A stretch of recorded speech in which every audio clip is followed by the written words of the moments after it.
Hello and welcome back to JP English Guru. मेरा नाम है ज्योति प्रकाश, मेरे साथ हैं अश्मित। आज हम कुछ बहुत ही बेसिक करने वाले हैं। फिर से प्रेपोजिशंस डिस्कस करेंगे। ये बेशक होते बहुत आसान है अगर आपको इनकी अंडरस्टैंडिंग सही हो तो, लेकिन कई बार ना ये काफी ट्रिकी भी हो जाते हैं। अगर थोड़ी बहुत भी मिसअंडरस्टैंडिंग है और उसी पे क्वेश्चन आ गया तो फिर chances are bright that you might end up losing that 1 mark और दोस 5 मार्क्स। चैनल पर अगर आप नए हैं तो फिर सब्सक्राइब, लाइक और शेयर कर दीजिएगा। इसके अलावा फिगर्स ऑफ स्पीच, इसके बारे में कल अश्वित ने बात की थी, तो हम एक साथ सारे फिगर्स ऑफ स्पीच डिस्कस नहीं करेंगे। आज एक मैं उठा कर लाया हूं, उसके बारे में चर्चा करेंगे। उसके बाद फिर जो आपके सिलेबस में आ सकता है। वैसे अश्विन मैं बता दूं आपको कि figures of speech is not a very common question that has been asked in different competitive examinations, लेकिन फिर भी क्योंकि आपने बोला तो एक बार डिस्कस करना तो बनता है। जो बेसिक्स हैं, जो आपके लेवल पे आने चाहिए, हम सिर्फ उनकी उनके बारे में चर्चा करेंगे। और आज मैं एक लाया हूं आपके लिए। फिलहाल के लिए करते हैं शुरुआत प्रेपोजिशन से। पहला क्वेश्चन आपके सामने है अश्मित। आपको बताना है he ran dash the finish line celebrating his victory. He ran towards the finish line, past the finish line, alongside the finish line या फिर अंडर द फिनिश लाइन। वो अपने जो फिनिश लाइन था, जो जहां पर रेस कंप्लीट होती है, उसकी क्या तरफ दौड़ा था, उसके आगे दौड़ा, मैं उसकी मीनिंग की तरफ नहीं जाऊंगा। सो फिनिश टाइम के बारे में कुछ है, अपनी विक्ट्री को सेलिब्रेट करता हुआ। बताइए कौन सा ऑप्शन आपके हिसाब से होना चाहिए यहाँ। Towards option one. टुवर्ड्स। हाँ. ओके, अश्मित को लगता है towards is the right answer. He ran towards the finish line celebrating his victory. अब ये बताइए, अगर मैं फिनिश लाइन की तरफ दौड़ रहा हूं, टुवर्ड्स का मतलब होता है किसी चीज की तरफ दौड़ना। टू या फिर टुवर्ड्स का मतलब होता है किसी भी चीज की तरफ जाना। तो अगर मैं फिनिश लाइन की तरफ जा ही रहा हूं और पहुंचा नहीं हूं, तो मैं अपनी विक्ट्री कैसे सेलिब्रेट कर सकता हूं। Past. Past, right. अगर आप ध्यान से देखेंगे तो ये चारों ही प्रेपोजिशन ऑफ मूवमेंट है। अंडर को हालांकि हम प्रेपोजिशन ऑफ प्लेस की बात करते हैं तब उसमें इस्तेमाल करते हैं ज्यादातर, लेकिन अलोंग साइड, पास्ट और फिर टूवर्ड्स का अगर इस्तेमाल करेंगे तो तीनों ही सेंटेंस को करेक्ट बनाएंगे, लेकिन वो एक लॉजिकल सेंटेंस नहीं होंगे। तो आपको सेंटेंस में मीनिंग के साथ साथ, सॉरी, करेक्ट प्लेसमेंट के साथ साथ आपको ये भी ध्यान रखना है कि एक लॉजिकल और एक मीनिंगफुल सेंटेंस निकल कर आ पाए। तो पहला क्वेश्चन तो हो गया गलत, कोई बात नहीं। यहाँ पर पास होना चाहिए। अब चारों का मतलब एक बार देख लेते हैं। टुवर्ड्स का मतलब होता की तरफ, ही ran towards the finish line, वो फिनिश लाइन की तरफ दौड़ा। पास्ट, वो फिनिश लाइन को करने के बाद भी दौड़ता रहा, या फिर वो फिनिश लाइन क्रॉस करने के बाद भी, फिनिश लाइन के बाद भी वो दौड़ रहा था। और फिर अलोंग साइड, किसी चीज के साथ साथ जब कोई चीज चलती है, मान लीजिए सड़क के साथ फुटपाथ चलती है, तो उस केस में आप उसको कहते हैं अलोंग साइड। अगर कोई गाड़ी चल रही है और आप भी साथ साथ चल रहे हैं और फिर कोई बात हो रही है, अक्सर होता है ना ऐसा कि वो विंडो ग्लासेस को रोल डाउन करके आप थोड़ी सी बात करते हैं और फिर वो आगे निकल जाते हैं, गाड़ी वाले जो भी होते हैं। तो उसके लिए आप अलोंग साइड का इस्तेमाल करते हैं उस पूरे वॉक के लिए, जो कि गाड़ी, जबकि गाड़ी और इंसान या फिर गाड़ी और मान लीजिए फोर व्हीलर और टू व्हीलर एक साथ साथ चल रहे होंगे तो अलोंग साइड उस केस में होता है। अंडर का मतलब होता है किसी चीज के नीचे। तो ये हो गया हमारा पहला क्वेश्चन। दूसरा question, she stood dash the door waiting for someone to answer the door bell. वो दरवाजे पे खड़ी थी, किसी का इंतजार कर रही थी जो कि आंसर कर पाए डोरबेल को। जब कोई डोरबेल आपके घर का बजाता है तो आप जो उसको दरवाजा खोलते हैं उसको आंसर करना बोलते हैं। जस्ट लाइक जैसे आपका फोन बजता है तो आप उसको आंसर करते हैं, डोरबेल के केस में भी आप आंसर का ही इस्तेमाल करते हैं। तो बताइए, under, in front of, at या फिर on. She stood. Option B. Option B, in front of. हाँ. हाँ. ओके, देखिए, दरवाजे के सामने खड़े होने के लिए या फिर दरवाजे के पास खड़े होने के लिए एट का इस्तेमाल होता है। ध्यान रखना पड़ेगा। इन फ्रंट ऑफ का मतलब होता है कोई भी चीज जब किसी चीज के बिल्कुल ठीक सामने हो, ऑपोजिट हो, in terms of its placement. अगर कोई दरवाजे पे खड़ा होकर वेट कर रहा है तो उसके लिए आप एट का इस्तेमाल करते हैं। ठीक है, दोनों क्वेश्चन में मुझे सिर्फ दोनों ही लगा. इससे पहले कोई वाला. बात नहीं, कोई बात नहीं। आइए देखते हैं तीसरे क्वेश्चन में क्या होता है। The car drove dash the tunnel heading towards the city. The car drove along the tunnel, within the tunnel, outside the tunnel, या फिर through the tunnel. गाड़ी टनल के बीच में कुछ रिश्ता है यहाँ पर, और शहर की तरफ जाने की बात हो रही है. तो बताइए, along, within, outside और through, किसका इस्तेमाल करेंगे आप यहाँ पर?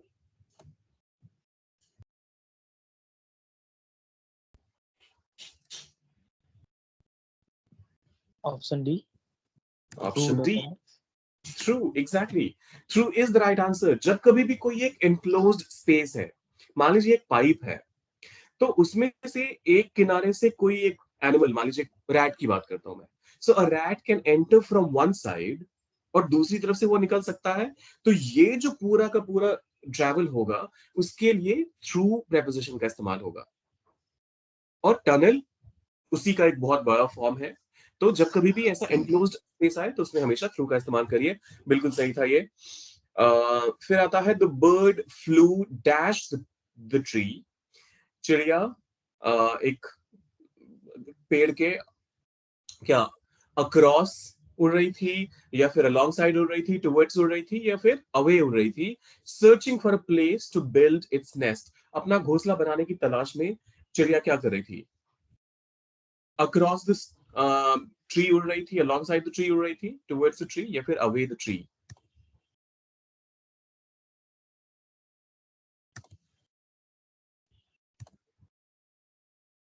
Towards.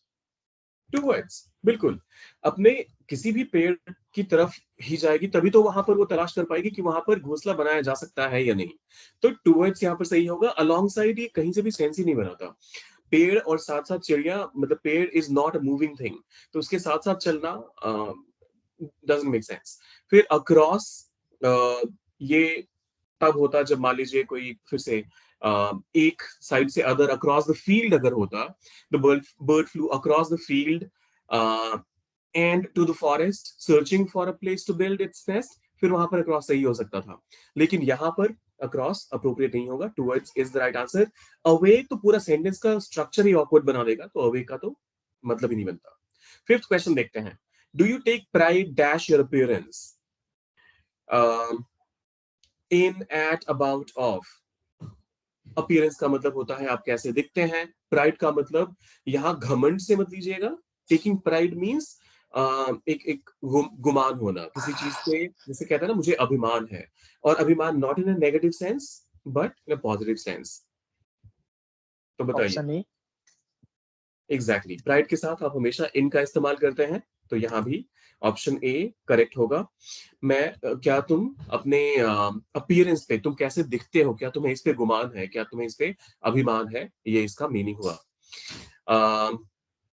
I tripped dash the cat and fell downstairs. I tripped over the cat, on the cat, above the cat, at the cat. किसी भी ओवर. चीज ओवर. हाँ. हाँ, सही है. किसी भी चीज से टकरा कर गिरने के लिए आप ट्रिप का इस्तेमाल करते हैं, और कंप्लीट फ्रेजल वर्ब होता है वहां पर tripping, sorry, to trip over. तो यहाँ पर अगर मान लीजिए कोई बिल्ली के बदले कोई डॉग लिखा होता तो भी ओवर ही होता. अगर वहां पर मान लीजिए कोई शू रखा हुआ है या पेयर ऑफ शूज रखा हुआ है, उससे टकरा के इंसान गिर जाता है, तो उस केस में भी वो आप ओवर का इस्तेमाल करेंगे. ट्रिप ओवर ही रहता है, ये फिक्स्ड प्रीपोजिशन है. My friend was dash a bad mood as he had just fought with his mother in the kitchen. My friend was off a bad mood, at a bad mood, in a bad mood, or into a bad mood. मेरे दोस्त option की अभी सी. भी लड़ाई हुई थी. मेरे दोस्त की अभी भी लड़ाई हुई थी अपनी माँ से, तो इस वजह से वो एक बुरे मूड में था. तो ऑप्शन सी कह रहे हैं अश्मित. जी हाँ. जब कभी भी आप मूड के लिए प्रेपोजिशन का इस्तेमाल करते हैं, वो गुड मूड हो सकता है, बैड मूड हो सकता है, फर्क नहीं पड़ता, आप हमेशा उसके साथ इनका ही इस्तेमाल करते हैं. फिर आता है हमारा eighth question. There was a footpath that went dash the road till the railway station.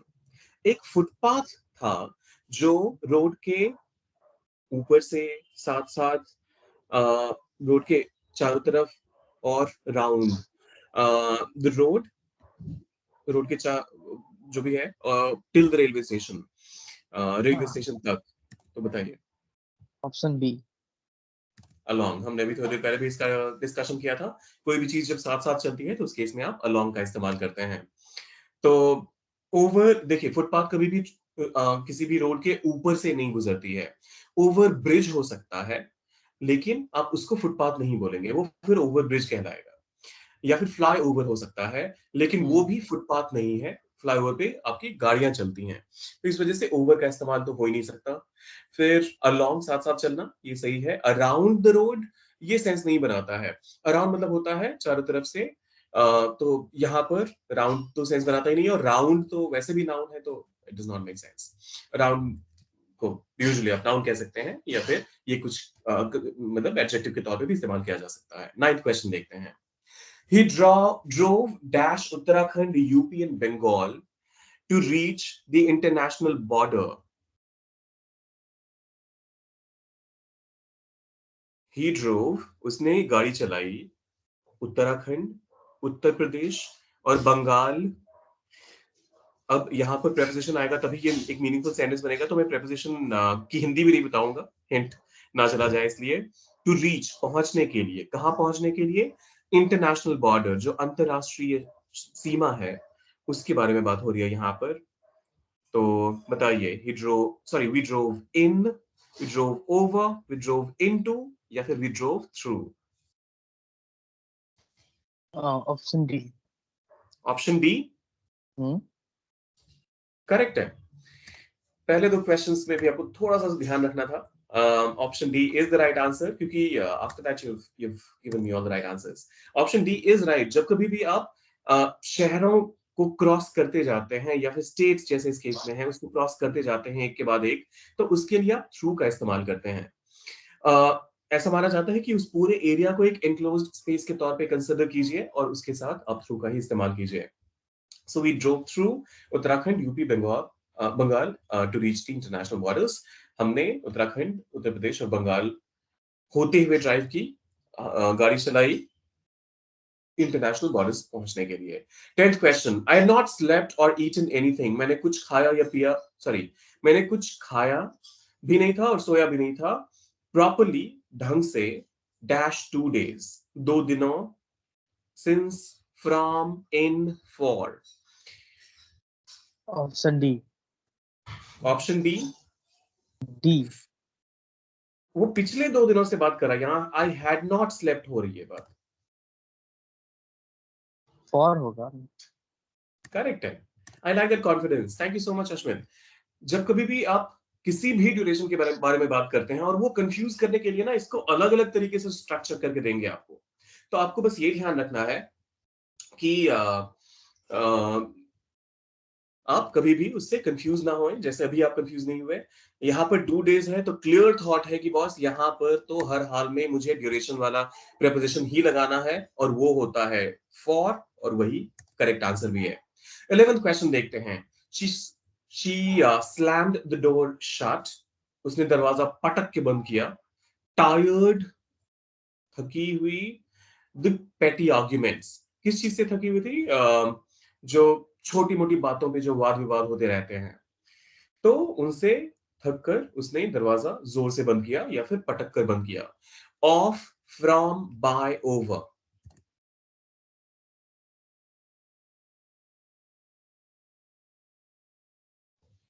Option A.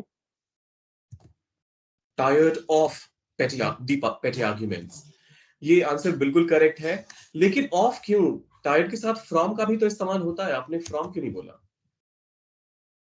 मुझे तो यही लगा, ऑप्शन ए ही होना चाहिए।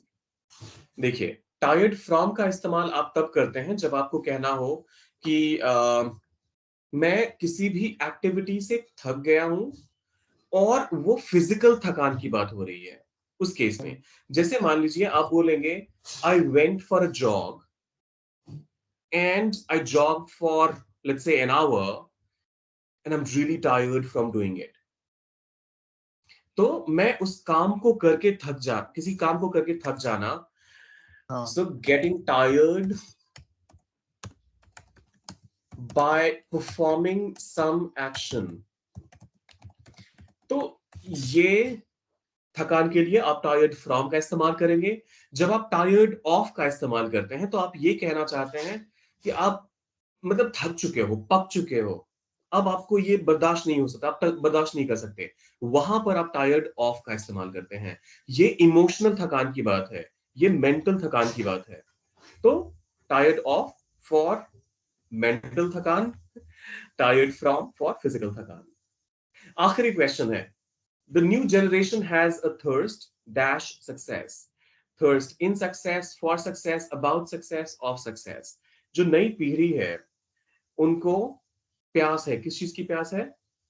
सफलता की। Option B.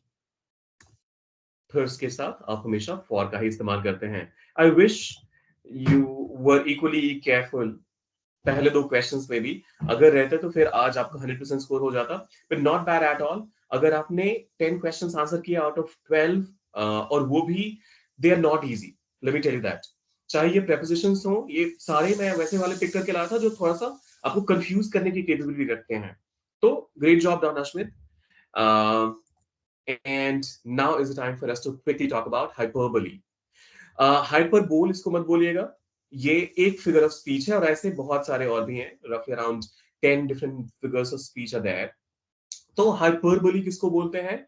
जब आप किसी भी चीज को एकदम इतना ज्यादा बढ़ा चढ़ा के, एग्जैजरेशन जब होता है, जब आप किसी चीज को इस लेवल तक एग्जैजरेट कर देते हैं कि वो पता है कि ये प्रैक्टिकली पॉसिबल है ही नहीं। जैसे अगर मैं बोलूं कि यार बेंगलुरु में रहना is a very expensive affair, it cost $1 million every month. आपको पता है $1 million का मतलब आप रफली अराउंड 8 करोड़ रुपए की बात कर रहे हैं। 8 करोड़ रुपए एक महीने में खर्च करना, no matter how expensive the city is, पूरी दुनिया की जो सबसे एक्सपेंसिव सिटी है वहां भी खर्च नहीं होंगे इतने पैसे। I mean obviously I am talking about a rational use of it, not an abuse. तो तरीके से अगर खर्च किया जाए तो वो कहीं भी नहीं होने वाला। तो ऐसे केसेस के लिए आप हाइपरबोली का इस्तेमाल करते हैं। अश्वित, आपके जहन में कोई ऐसा आ रहा है क्या? क्या सिटी? कुछ भी आप बोल सकते हैं, कोई भी ऐसा काम जो आप कहते हो कि यार वो हद से ज्यादा बढ़ा चढ़ाकर बोलते हो, आपको पता है कि वो सामने वाला इंसान उसको लिटरली नहीं लेगा, लेकिन उसको समझ में आ जाता है कि मतलब है इस बात में वजन है, ये काफी ज्यादा है, ये खर्च काफी ज्यादा है। जैसे मैंने कहा Bangalore is so is such an expensive city that you and up spending $1 million in a month. आपको पता है $1 million खर्च नहीं होंगे, लेकिन साथ में आपको ये भी समझ में आ गया कि यहाँ पर ये लिटरल मीनिंग में मुझे नहीं लेना, मुझे ये समझना है ये काफी महंगा शहर है। करेक्ट? हम्म।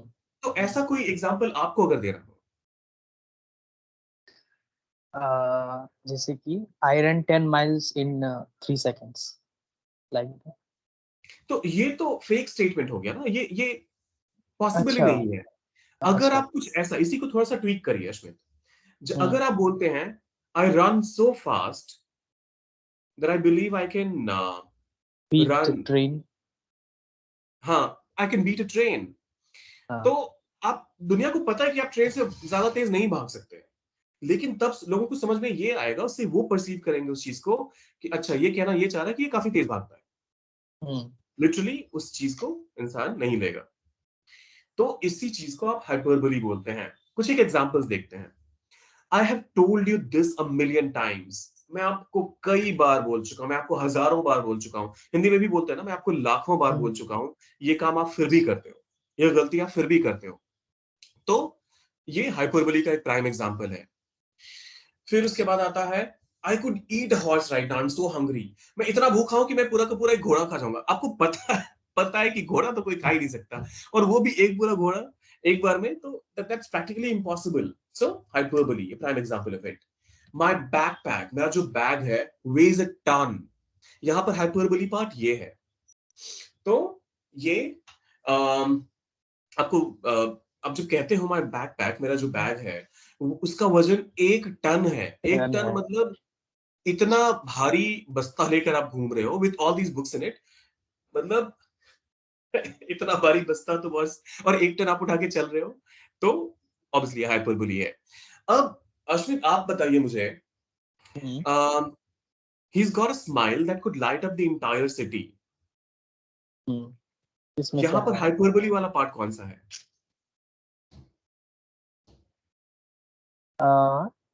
Light up entire city.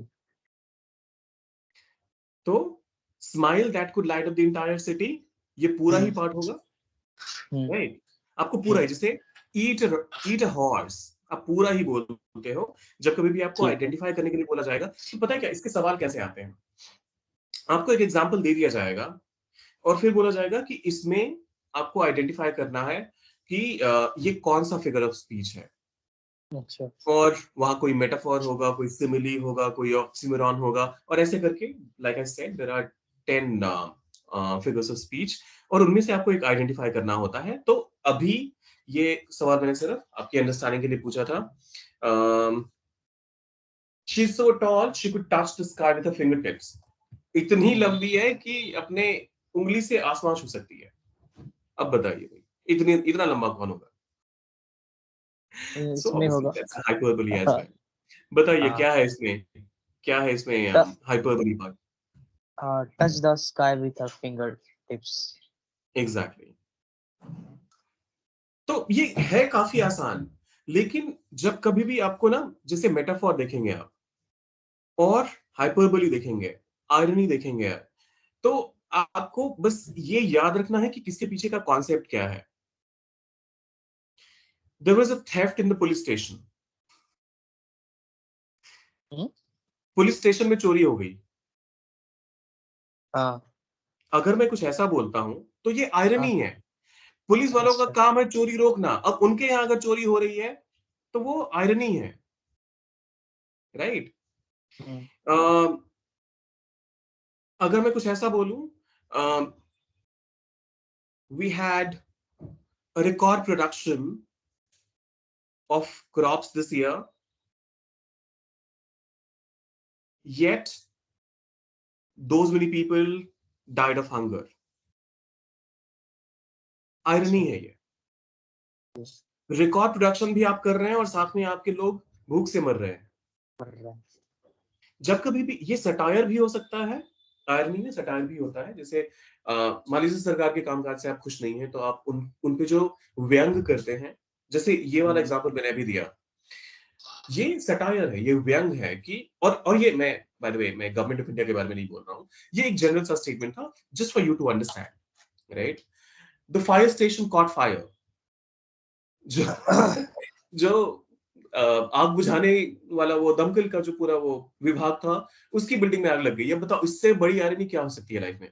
तो इनको आयरनी बोलते हैं, और ऐसा करके बाकी हम डिटेल में कल एक एक करके ऐसे ही करेंगे। आज हाइपरबोली था, आई होप कॉन्सेप्ट समझ में आ गया होगा हाइपरबोली क्या होता है। किसी चीज को हद से ज्यादा बढ़ा चढ़ा कर बोलना। All right, that brings us to the end of this episode. Thank you so much, Ashmit, for your time. कल की ईद है तो आप एंजॉय करिए, और बाकी आप लोगों को भी ईद बहुत बहुत मुबारक। फिलहाल के लिए मैं लेता हूं आपसे इजाजत। जाने से पहले सब्सक्राइब, लाइक और शेयर करके जाइएगा। मिलते हैं जल्दी।